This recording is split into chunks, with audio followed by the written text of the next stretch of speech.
Ние веќе сме подготвени во студиото со триото Кладенец, момчиња кои што ете овој велик петок ќе го збогатат со убава патриотска песна, со музика која што не осликува нас македонците. Добро утро и добро ми дојдовте. Добро утро, добро најдов.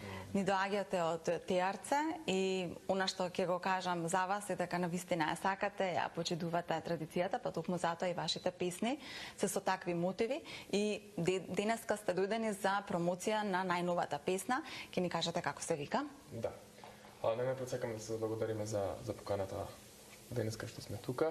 Поздрав до сите гледачи на сите телевизија и сакаме да им ги честитаме великденските празници на сите кои што не гледат. Така. Значи, втората песна ја започнавме во јануари како проект и пред 2 недели завршивме со промоција на таа песна. Таа песна се вика Мајко земјо не плачи. Аранжманот на таа музика е Иван Василевски, текстот сум јас, Сашо Костадиновски. Рецентна продукција видеозаписот го снимаше и така. Ќе кажам дека интересно е што млади момчиња толку многу ја сакаат традицијата, толку многу ја почитуваат традицијата. Дали еве овие мотиви ви се вкоренети од родителите или пак не знам образованието можеби си го направи своето? Што е она што ве насочи кон ваква музика? Па секако дека најнапред прво од родителите, од семејството каде што потекнуваме е љубовта, но потоа како зреме, како растеме, тоа се повеќе се шири, се проширува и љубовта станува огромна во тој поглед. Со помош на културно-уметничките друштва, со сите традиции кои што се заведуваат во нашето поднебие таму, со мојата професионална работа, професионално образование, сето тоа се надгради во висок степен. За Мајко земјо не плачи, веќе има и видео издание. Ќе ни кажете со кого го работевте, на кои локации од Македонија? Значи, на вториот проект Мајко земјо не плачи снимане во Крушево. Се снимаше на 3 локации и 3 дена. Значи се снимаше и преку дени и ноќе. Сакам да упатам благодарност до крушевчани и до Влагоче Кирофанчов, кој што беше нашиот домаќин таму. Како што кажав претходно, значи видеозаписот е сниман од Рецентра продукција. Имаше неколку учесници во тој видеозапис, како комити, како арами, голем број на артисти и така. Буквално ја отсликувате историјата на македонскиот народ. Сега ние ќе ве видиме затоа што и обликовте и носи, ете во денешното издание рековме се да биде посочено кон традицијата, затоа и ќе ја видат и ќе ја слушнат гледачите песната токму на овој начин, но пред да слушнат Мајко земјо не плаче, би сакала да ни кажете и за вашите носи, од кој крај сте, што сите овие детали на вас кои што ги има, што отсликуваат всушност? Па така, значи овие носи кои што денеска сме облечени се од мојот професор Владимир Јаневски, кој е професор на факултетот за музичка уметност при катедрата на етнокореологија. Со овие носи го снимавме видеозаписот на втората песна и овие носи потекнуваат од мјачкиот дел, односно од Галичник. Така, кажете ни во минатото овие носи ги носеле ергени или момчиња кои што веќе биле во брак? Па оваа машка носија била и за, да речам, над 15 години или над 18 години возраст, момчиња и возрастни мажи. Така, и дали може би има некои детали кои што укажува на тоа дека била користена и за празници? Многу убаво сте облечени, гледаме многу детали. За празниците се облекувале сите орнаменти кои што доминирали били украсни за самата носија. Има појас, гледам, има елек, има подкошула. Така, да. И капата. Потури и кондури. Во минатото носеле и опинци, но во тој делот каде што потекнуваат носиите, биле печалбари луѓето, имале доста имот, доста биле богати во тој поглед и сакале да изгледаат токму така како што денеска изгледаат овие носи. Ќе зборуваме ние уште за традицијата, ќе зборуваме за значењето на Велик петок, на различни места, па и на Теарце од каде што сте вие, какви адети се практикуваат за денешниот ден. Меѓутоа, би сакала да споменам дека триото Кладенец останува со нас се до крајот, речиси, на денешното издание, а ние ќе имаме можност да ги слушнеме и во продолжение со нивната Мајко земјо не плачи. Повелете. Благодарам.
Нашите гости од триото Кладенец не само што се одлични познавачи, одлични пејачи на изворната музика, туку од друга страна имаат и навистина интересни звања овие момчиња и може многу да ни објаснат за денешните празници.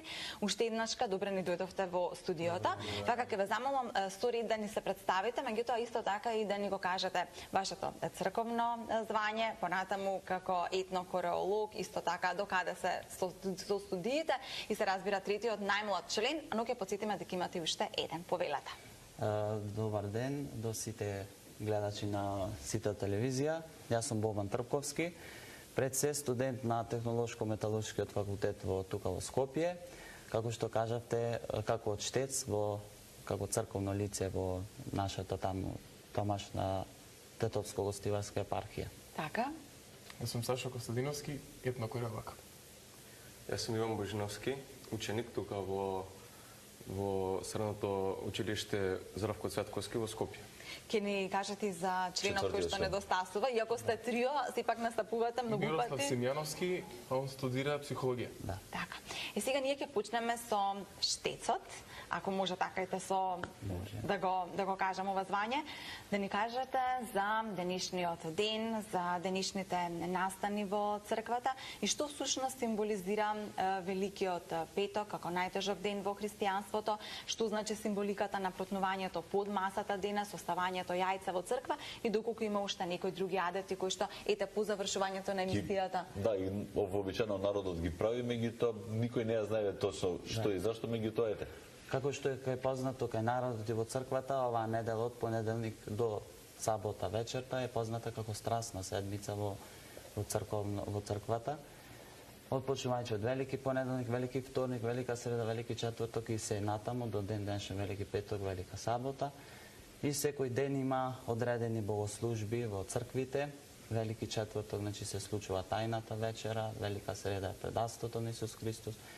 Велики петок е најтажниот ден во христијанството, затоа што тогаш Исус Христос бил распнат и ден на оплакување е Велики петок на нашиот Господ Исус Христос и се поврзани со многу богослужби кога се оплакува Господ Исус Христос. Исто така на денешен ден, значи денеска во 17 часот, пример ќе кажам, во Тетовското село Теарце, во 17 часот доаѓа свештеник, доаѓаат значи мајките претежно и децата и се плаштаницата фактички која го символизира телото Христово, со неа свештеникот и сите целиот народ кога бие клепалото го обиколуваат значи храмот 3 пати и потоа се полага Светата плаштаница во светиот гроб. Така и сега, Фактички, јас денеска цело се време зборувам полага- за протнување под маса. Всушност, која е символиката? Масата претпоставува Светиот гроб од светиот Исус гроб. Христос. Значи светата плаштаница се поставува на светиот гроб. Тоа представа светиот гроб, се полага тука и потоа сите деца, сите кои сакаат, не само децата, се протнуваат за здравје, за Така. благосостојба и сето тоа. И сега, ова е црковниот дел од Велик Петок. Што вели народот? Што вели традицијата? Ќе ни каже етнокореологот. Така. Кореологот. Значи, во сите различни предели во нашата република се празнува на поинаков начин.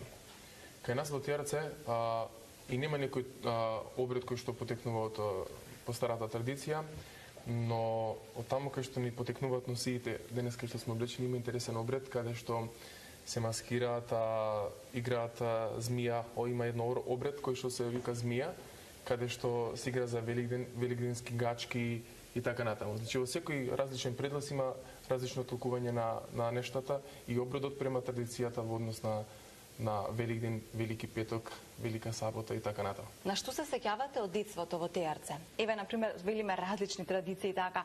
На Велик Петок конкретно, затоа што е тежок ден, претпоставувам, ниту се играло, ниту се пеело. Меѓутоа, еве, има ли нешто што го поврзуваш со денешнава твоја наука, затоа што буквално си насочен токму кон истражување на етнологијата на македонскиот народ и обичај? Значи, во минатото било Велики Петок, како што кажа Боби, ден за оплакување и во тој ден ништо не се правило. Дури Зборувам- црковните звона цела оваа недела не бијат. Значи се бие така наречено на орево дрво, клепало, како што го викаме во нашиот крај, може и во другите крајви така го викаат. Значи, јас тоа памтам од како дете, како традиција останало, значи, во црквата горе во Свети Никола, како што ние на повисоко место ќе се собереме деца како мали и потоа прво ќе бие на клепалото тој што е надлежен во црквата, потоа цело село децата што се слободни ќе одат горе и сите ќе бијат на клепалото во одреден ритам како што налага црквата. Елена, добивме информации еве околу Великден и нешто повеќе мене ќе ме интересира и гледачите има можност да ве слушнат, значи пред малку ќе емитуваме уште една ваша песна, но каде може да ве видат настап некој ќе имате во следниот период како Трио Кладренец, споменавме дека имате уште еден шлем, меѓутоа е како некој официјален настап на фестивали на некој од овие. Вака се, ние се трудиме да ги слушаме коментарите од луѓето кои што кажуваат и сугестиите кои што ни ги даваат и работиме во тој план. Претежно беше дали ќе може да има и женски вокал во Триото Кладенец. Да, во можност сме и работиме во тој план. Следен настап кој што е, така да речем, е Лешачкиот фолкфест, кој што ќе се одвива во август месец, но до тогаш ние настапуваме по концерти, по фестивали и по такви манифестации. Значи, Триото Кладенец не може да се види во кафијани да настапува или во некои такви да. Идејата беше дали на некој фестивал каде што има народни предсеи, Но и ова е песни и многу ора. интересно, се држат до нивниот бренд буквално, што не настапуваат по кафејани, туку едноставно само до фестивали и само со етносот, со таа музика. Па се трудиме да го дигнеме нивото на вредноста на ново и стилно изведување, затоа што ова е нешто што вреди многу и доколку се презентира на секаде, нели, ни по улици и по така натаму, нема да има вредност и не може да се подигне нивото на квалитет на изведување ново и стил, не само за Триото Кладенец, туку воопшто за нашата фолклорна традиција. И може да се видат само на одредени места каде што доликува да се види, затоа што ова е богатство кое што вреди многу. Првиот проект кој што го изведовте на Лишачкиот фестивал, Да си вечна земјо моја, и беше на некој начин ваше препознавање во однос на јавноста. Ќе слушнеме ние во продолжение, ќе слушнеме песната. Ќе ми кажете колку сте задоволни од тоа како народот ве прифати токму преку оваа песна. Па да, ние и самите бевме изненадени од прифаќањето на луѓето кога настапивме таму на Лешачки фолкфест. Фасцинирани бевме од сето тоа што се коментираше, сликувањата после фестивалот и сите тие обреди, да ги речам. Веднаш почнавме да работиме на видеозаписот, каде што добивме голема поддршка, да речем, од секаде, не само од Македонија, туку и од Австралија, од Германија и од сите континенти, да речем. каде што добивме и понуди за гостување, концерти, турнеи и такви работи. Ви благодарам многу за гостувањето. Беше чест да сте денеска на Велик петок заедно со нас и се разбира ве очекуваме со многу нови проекти. А првиот проект Да се вечна земја моја го слушаме по продолжение.